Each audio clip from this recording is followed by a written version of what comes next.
Hi hello welcome to our channel. నేను మీ సిరి. ఈరోజు మనం చెప్పుకోబోయే కథ నిరీక్షణ పార్ట్ 18. కథలోకి వెళ్లే ముందు వీడియోని లైక్ చేయడం మర్చిపోకండి. ఆమెని వెనక నుంచి హత్తుకొని ఆమె భుజం మీద డ్రెస్ పక్కకి లాగి అక్కడ ముద్దు ఇస్తూ ఐ లవ్ యూ బేబీ అన్నాడు అతను. కనురెప్పలు వాలిపోయి ఆమె నడుము చుట్టూ ఉన్న అతని చేతులను బిగించి పట్టుకుంది అదితి. ఆమెకు దూరంగా ఉండడం అసలు అతని వల్ల కాలేదు. వెంటనే ఆమెను తన వైపుకు తిప్పుకొని ఈసారి ఆమె అదరాల మీద మధురంగా సంతకం చేశాడు అతను. ఆమె మనసులో దాగి ఉన్న బాధని మర్చిపోయి ఆ క్షణం అతని ప్రేమను ఫీల్ అవుతోంది ఆమె. ఒకరికి ప్రేమ మరొకరు కరిగిపోతూ ఒకరిలో ఒకరు కరిగిపోవడానికి సిద్ధపడ్డారు. తెల్లవారుజామునే మెలకువ వచ్చింది అదితికి. మోక్ష్ ఆమెను హత్తుకొని పడుకున్నాడు. అతని వైపు చూసి కన్నీళ్లతో అతని నుదుటి మీద ఆమె ముద్ద పెట్టింది. వెంటనే తన వస్తువులు తీసేసుకుని అక్కడి నుంచి వచ్చేసింది అదితి. మోక్ష్ నిద్ర తెచ్చేసరికి ఖాళీ బెడ్ కనిపించింది. అదితి బాత్రూంలో ఉందనుకొని అలాగే బెడ్ మీద పడుకున్నాడు. మరో అరగంట గడిచినా ఆమె రాలేదు. భారంగా ఒళ్ళు విరుచుకుంటూ లేచి కూర్చుని డ్రెస్ వేసుకొని బాల్కనీలోకి వెళ్ళి చుట్టూ చూసి మళ్ళీ గదిలోకి వచ్చి ఆమెకి ఫోన్ ట్రై చేశాడు మోక్ష్. స్విచ్ ఆఫ్ వచ్చింది ఆమె మొబైల్. అప్పుడే ఒక అలారం అతని ఫోన్లో మోగింది. అదొక రిమైండర్. ఆడియో వినాలి అనే రిమైండర్ అది. ఏంటి ఆడియో అనుకుంటూ రికార్డింగ్ ఓపెన్ చేసిన ఆడియో ఓపెన్ చేశాడు అతను. ఐ మిస్ యూ మోక్స్, గుడ్ బై. ఆమె మధురమైన గొంతు విని అతని మెదడు పనిచేయలేదు. తను విన్నది కరెక్టో కాదో అనుకుంటూ మళ్ళీ ఆ ఆడియో విన్నాడు Moksh. I miss you Moksh, good bye. మళ్ళీ పదే పదే అదే వినిపిస్తుంటే అదితినో నో నో నువ్వు నా నుంచి దూరం అయితే నేను తట్టుకోలేను అని అతను గట్టిగా అరిచాడు. తేరుకొని వెంటనే హోటల్ రూమ్ నుండి అతను బయటకు వచ్చేశాడు. నేరుగా అదితి వాళ్ళ ఇంటికి వెళ్ళారు. బయట వాచ్మెన్ ఇండియా వెళ్ళిపోయారని చెప్పారు. అడ్రస్ అవేమీ తెలియదన్నారు. పెద్ద షాక్ కొట్టినట్టు అనిపించింది మోక్షకి. ఇంకొక క్షణం కూడా ఆగకుండా రోజు ఇంటికి బయలుదేరాడు మోక్ష్. రోజు అదితి ఎక్కడా అని అడిగాడు కంగారుగా. ఇంట్లో ఉంటుంది అని చెప్పింది రోజు. ఇంట్లో కాదు, ఇండియా వెళ్ళిపోయింది. ఇండియాలో ఎక్కడుంటుంది అని అతను ఆదుర్దాగా అడుగుతున్నాడు. వాట్? అర్థం కాలేదు ఆమెకి. మళ్ళీ ఆమె అదితి ఇండియా వెళ్ళిందా? షాక్ కొట్టినట్టు తిరిగి అడిగింది. అవునన్నాడు అసహనంగా. రోజుకి కూడా ఏమీ తెలియదని అర్థమైపోయింది. ఎంతమంది స్నేహితులను కనుక్కున్నా తెలియలేదు. ఎయిర్పోర్ట్కి వెళ్ళి ఎంతో కష్టంగా వాళ్ళ హైదరాబాద్లో దిగారని తెలిసింది. కానీ హైదరాబాద్లో ఎక్కడుంటారు అనే విషయం ఎవరికీ తెలియదు. అదితి కోసం ఎన్నో ప్రయత్నాలు చేశాడు మోక్ష్. కానీ ఆమె జాడ తెలియనేలేదు. తన తండ్రి సుధాకర్, ఆమె భార్య వీణ అదితిని తమతో ఉండమని బలవంత పెట్టారు. వీణ పెట్టిన చిన్నప్పటి కష్టాలన్నీ గుర్తొచ్చాయి. అయినా అవేమీ మాట్లాడకుండా అలాగే అన్నట్టు తల ఊపింది. కేవలం తండ్రి మీద ప్రేమతో మాత్రమే. విశ్వనాథ్, శకుంతల తమ ఇంటికి వెళ్ళిపోయారు. కోడలు అంతే ఏమాత్రం నచ్చక అదితిని బలవంత పెట్టారు. అయినా ఆమె 2 రోజులు ఉండి వస్తానని నానమ్మ తాతయ్యల్ని పంపించింది. వ్యాపారం నష్టాల్లో ఉంది సుధాకర్కి. విశ్వనాథ్ని అడిగితే ఆస్తి ఇవ్వను అని తెగేసి చెప్పాడు సుధాకర్. అప్పుడే రమేష్ చంద్రకి ఒక కొడుకు ఉన్నాడు. అతనికి తన కూతుర్నిస్తే తనకు సాయం చేస్తాడేమోనని అనుకున్నాడు. వాళ్ళ కంపెనీతో పాటు తన కంపెనీ కూడా పైకి తీసుకోవచ్చని సుధాకర్ అనుకున్నాడు. అనుకునే తడవుగా రమేష్ చంద్ర ఇంటికి వెళ్ళి విషయం చెప్పాడు. ఫోటోలో అదితిని చూసిన రమేష్ చంద్రకి తన కోడలుగా సెట్ అవుతుందని అనిపించింది. తన కొడుకుతో మాట్లాడి విషయం ఏంటో తర్వాత చెప్తాను అని అన్నాడు రమేష్ చంద్ర. మయాంక్కి అప్పుడే పెళ్లి చేసుకోవడం ఇష్టం లేదు. లైఫ్ని ఎంజాయ్ చేయాలనుకున్నాడు మయాంక్. కానీ తండ్రి బలవంత పెడుతుంటే తప్పలేదు అతనికి కూడా. అటు అదితిని ఒప్పించడానికి సన్నాహాలు చేస్తున్నాడు సుధాకర్. తనకు లాభం కాబట్టి వీణ కూడా అదితిని చాలా బాగా చూసుకోసాగింది. విశ్వనాథ్, శకుంతలను కూడా ఒప్పించాడు. రమేష్ చంద్రది మంచి కుటుంబం, ఆస్తిపాస్తులు ఉన్నాయి. ఎన్నాళ్ళ నుంచో మనవరాలు పెళ్లి చేసుకుని సంతోషంగా ఉంటే చూడాలని వాళ్ళ కోరిక. సుధాకర్ మాట కాదనలేకపోయారు. కానీ దాని వెనుక సుధాకర్ లాభం వాళ్ళకి తెలియదు. ముందుగా శకుంతల విశ్వనాథ్ పెళ్లి గురించి మాట్లాడ్డాక ససేమీరా ఒప్పుకోలేదు అదితి. అప్పటికి తను మోక్ష జ్ఞాపకాలతో కాలిపోతుంది. మరో పెళ్లి అంటే తన వల్ల కాదు. పదే పదే అతని చిరునవ్వు గుర్తొస్తుంటే అతనికి కన్నీళ్లు ఇచ్చొచ్చినందుకు తన మీద తనకే అసహ్యంగా ఉంది. ఎప్పటికీ అతన్ని చేరలేదు అనుకుంటుంటే మనుగడ కూడా వృధానే అనిపిస్తోంది. ఇద్దరి మధ్య ఉన్న ఎడబాటుకి తన సర్వస్వం దూరమైపోయిన భావనను కలగజేస్తోంది. అదితి తండ్రి పిలుపుతో కళ్ళు తుడుచుకుని ముఖం మీద నవ్వు తెచ్చుకుని వెనక్కి తిరిగి చూసింది. నువ్వు నాకొక మాట ఇవ్వాలి, దీనంగా మొహం పెట్టి అడిగాడు సుధాకర్. ఏంటి నాన్న? ఆమె మెల్లిగా అడిగింది. నా మీద నీకు కోపంగా ఉందా అని అడిగాడు సుధాకర్. అలాంటిదేమీ లేదు నాన్న, ఆమె చిరునవ్వుతో చెప్పింది.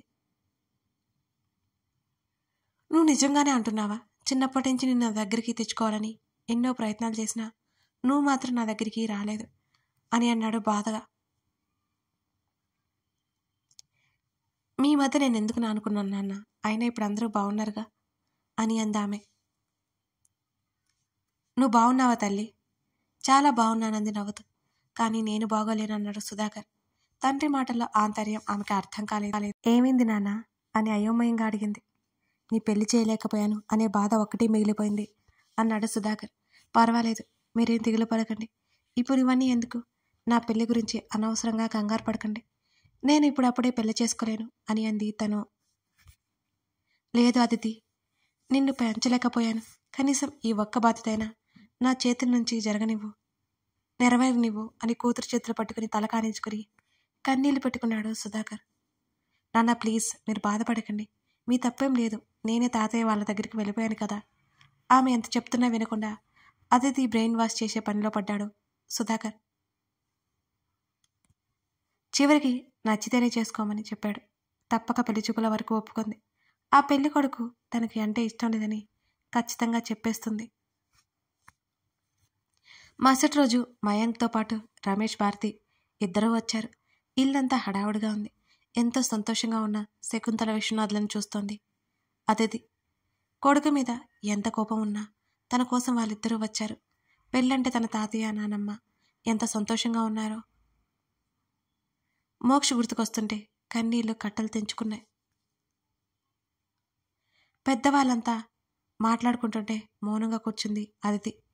బ్యూటిఫుల్ అని అనుకోకుండా ఉండలేకపోయాడు మయాంక్. ఇద్దరికి మాట్లాడుకోవడానికి సమయం కల్పించారు పెద్దలు. నాకు పెళ్ళంటే ఇష్టం లేదు. మయాంక్ నోటి నుంచి ఆ మాట రాగానే ఆమె ఆశ్చర్యంగా చూసింది. నాకు కూడా ఈ పెళ్ళి ఇష్టం లేదు టక్కున చెప్పింది అదితి. అమ్మయ్య, నేను ఇంకా లైఫ్ని ఎంజాయ్ చేయాలి. అప్పుడే పెళ్లి చేసుకోలేను. ఈ విషయం నేను మన వాళ్ళతో చెప్పాను. మీరు మీ వాళ్ళతో చెప్పండి అని అక్కడి నుంచి వెళ్ళిపోయాడు మయాంక్. ఇద్దరు ఒకరికొకరు చెప్పుకున్నారన్నట్టుగా కొన్ని రోజులు మౌనంగా ఉన్నా మరో సంబంధంతో వచ్చాడు సుధాకర్. అతనికి ఇప్పుడు డబ్బు చాలా అవసరం. అలాగని తన కూతురికి అన్యాయం చేయట్లేదు. కోటీశ్వరిని భర్తగా తీసుకొస్తున్నాడు అనే ఆలోచనలో ఉన్నాడు. చాలా అసహనంగా అనిపిస్తోంది తనకి. మరోవైపు మోక్ష గుర్తొచ్చినప్పుడల్లా చాలా అసహనంగా అనిపిస్తోంది, బాధగా అనిపిస్తోంది. మనసంతా మరింత భారమైపోతోంది. గుండెను కోసినంత నొప్పి తెలుస్తోంది. మోక్షతో మాట్లాడాలి అనిపించింది తనకి. అసలు ఎలా ఉన్నాడో ఏంటో ఒకసారి తెలుసుకోవాలి అనిపించింది. కానీ ఏం చేసినా తను ఎక్కడుందో అతనికి తెలిసి అతను వచ్చేస్తాడు. మరికొన్ని రోజుల్లో అందరికీ దూరంగా వెళ్ళిపోవాలనుకుంటుంది తను. మళ్ళీ మోక్షరాక తన నిర్ణయాన్ని వెనక్కి తీసుకునేలా చేస్తుందని భయం వేసింది. తన చెల్లిని తీసుకుని పిన్ని బయటికి వెళ్ళమంటుంటే తన పిన్ని చాలా మారిపోయిందనుకుంది అదితి. చెల్లితో పాటు మనసు బాగోలేక బయటికి వెళ్ళింది. ఇంతకుముందు టెలిఫోన్ బూత్ లైన్ ఉండేది. ఇప్పుడు అది కనిపించడమే లేదు ఆమెకి. తన వాళ్ళు ఎవరి ఫోన్స్తో అయినా అతనికి చేస్తే అతను ఎక్కడుందో కనిపెట్టేస్తాడు. అక్క, ఎక్కడికి వెళ్దాం అని అడిగింది తన చెల్లి హిమ. నీ ఇష్టం అని చిన్నగా నవ్వింది అదితి. ఇద్దరు ఐస్ క్రీమ్ పార్లర్కి వెళ్ళారు. ఒకవైపు హిమతో మాట్లాడుతున్నా ఎలాగైనా మోక్ష ఎలా ఉన్నాడో తెలుసుకోవాలని ఉంది అదితికి. హిమ, వాష్రూమ్కి వెళ్ళి వస్తాను అని ముఖానికి మాస్క్ తగిలించుకుంది అదితి. సరే అన్నట్టు తల ఊపింది హిమ. అక్కడి నుంచి కౌంటర్ దగ్గరికి వెళ్ళి ఫోన్ అడిగి ఇప్పించుకుంది. వెంటనే రోజీకి కాల్ చేసింది. వరుసగా ప్రశ్నల వర్షం కురిపించింది రోజీ అదితి మీద. వాటన్నిటికీ సమాధానంగా మోక్ష ఎలా ఉన్నాడో గాద్గదిగా గొంతుతో అడిగింది అదితి. నీకోసం పిచ్చోడైపోయాడు. ఇప్పటికీ వెతుకుతూనే ఉన్నాడు నీకోసం. ఇండియాలో వైరీ చేయిస్తున్నాడు. చెప్పు, ఎక్కడున్నావు అదితి? ఇండియాలోనే ఉన్నావా? ఎందుకు ఇలా చేస్తున్నావు? ఏడుస్తూ ప్రశ్నించింది రోజీ. కన్నీళ్లతన నవ్వేస్తూ, నేను తన్ని మోసం చేసి వెళ్ళిపోయానని చెప్పు రోజీ అని నవ్వింది చిన్నగా. ఇక్కడ మమ్మల్ని ఏడిపించి అక్కడ నవ్వుతున్నావా? అదితి ప్లీజ్, ఎక్కడున్నావో చెప్పు. పాపం మోక్షని చూస్తుంటే నాకు చాలా బాధ అనిపిస్తుంది. ఎలా ఉండేవాడు, ఎలా అయిపోయాడో తెలుసా అని రోజు చెప్తుంటే నోటికి చేయడ్డు పెట్టుకుని ఏడుస్తుంది అదితి. రోజీ, నా లైఫ్లో తనకి కనిపించను. చెప్పాను కదా మోసం చేశానని, అదే చెప్పు. మోక్ష్ జాగ్రత్త.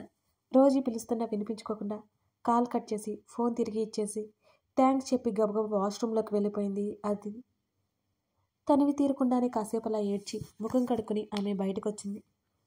హిమ ఎక్కడికో తీసుకెళ్తోంది, ఏదో చెబుతోంది, కానీ తన ఆలోచనలన్నీ మోక్ష్ చుట్టూనే ఉన్నాయి. రోజు చెప్పింది ముందు తన ఎక్స్పెక్ట్ చేసింది. అతను తన్ని ఎంత ప్రేమించాడో బాగా తెలుసు తనకి. ఏయ్ బ్యూటీ, నవ్వుతూ పలకరించాడు మయాంక్. హాయ్ అంది ఎవరో గుర్తుపట్టి. ఆ రోజు మనం పొరపాటు చేశాం అన్నాడు. హిమ వాళ్ళ మాటలు వింటోంది. హిమ, నువ్వు వెళ్ళి తినడానికి ఏమైనా తీసుకురా అని అంటుంటే నేను వెళ్ళను అక్క, తర్వాత వెళ్తాను అని అంది మయాంక్ వైపే చూస్తూ. తను నా ఫ్రెండే, ఏం పర్లేదు వెళ్ళు అని అదితి అనడంతో సరే అని వెళ్ళి హిమ. ఏమైంది అని అడిగింది అదితి. ఆ రోజు నుంచి రోజు రోజుకి పెళ్లి చూపులకు తీసుకెళ్తోంది మమ్మీ అన్నాడు తల మీద 2 చేతులు పెట్టుకొని.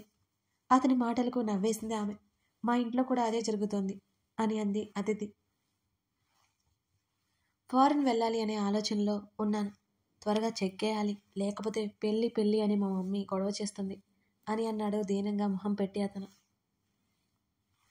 చాలాసేపటి వరకు ఇద్దరు మాట్లాడుకుంటూ ఉంటే అతని మాటలకి నవ్వుతూనే ఉంది అదితి.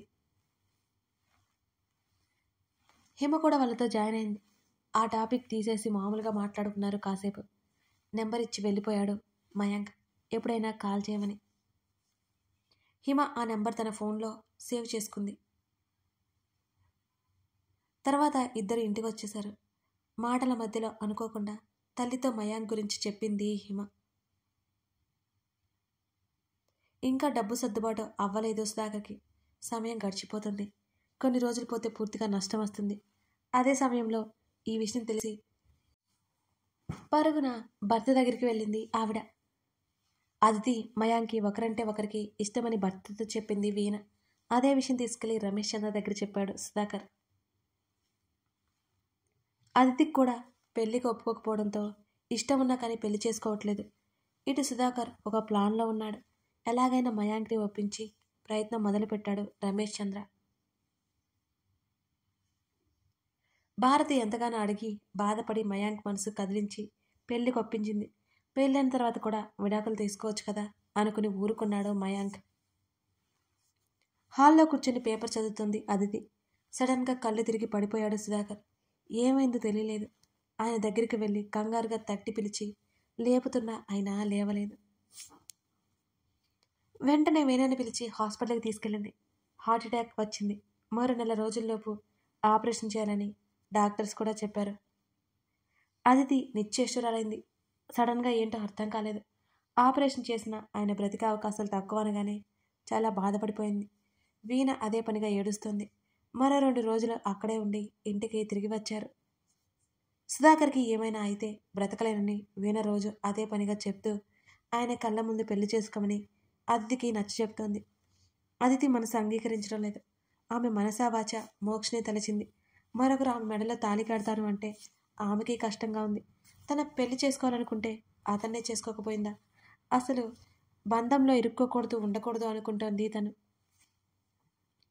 సుధాకర్ కూడా ఒకరోజు పిలిచి పెళ్లికి ఒప్పుకోమని వేడుకున్నాడు. అదంతా నాటకమని పాపం తెలియదు తనకి. ఏం సమాధానం చెప్పాలో అర్థం కాలేదు. తండ్రి బాధ చూస్తుంటే కొంచెం టైం కావాలని మాత్రం అడిగింది. వెంటనే మయాంక్కి కాల్ చేసి కలవాలి అని చెప్పింది అదితి. కథ కొనసాగుతుంది. మరి మోక్షనే ఇష్టపడుతున్న అదితి మయాంక్ని ఎందుకు పెళ్లి చేసుకుంది? మయాంక ఆమె ఏ నిర్ణయం తీసుకుని పెళ్లి చేసుకున్నారు? అసలు ఏం జరిగింది అప్పుడు? తెలుసుకోవాలి అంటే తర్వాత భాగం చూడాల్సిందే. కథ నచ్చితే లైక్ చేసి కామెంట్ చేయడం మర్చిపోకండి friends. Thank you for watching this video.